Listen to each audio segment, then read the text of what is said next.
So, we're into Matthew 8, verses 18 to 22.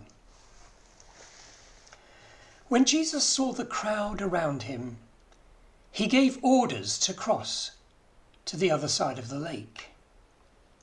Then a teacher of the law came to him and said, "Teacher, I will follow you wherever you go." Jesus replied, "Foxes have dens and birds have nests, but the Son of Man has nowhere to lay his head."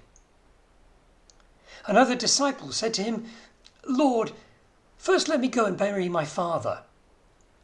But Jesus told him, "Follow me and let the dead bury their own dead." Now, one of the things which marked Jesus out as a leader was he was thoroughly prepared to put off potential followers. That's not always a very common thing. He made it clear he didn't really belong in this world, and in fact, neither do his followers. And he made that perfectly clear as well. Following Jesus comes at a cost.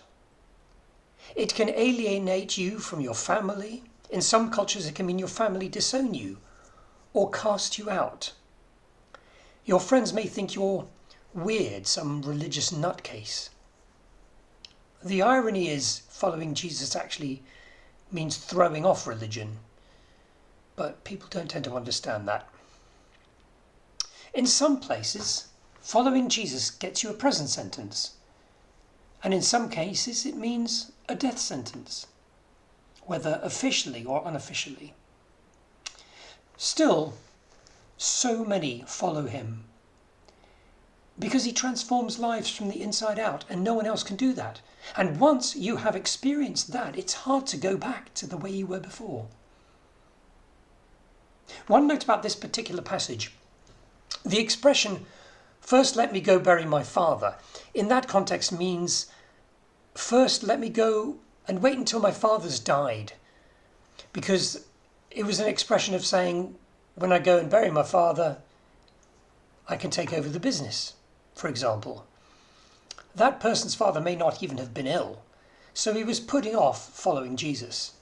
But Jesus said, no, forget your culture, forget your rules and regulations, just come and follow me.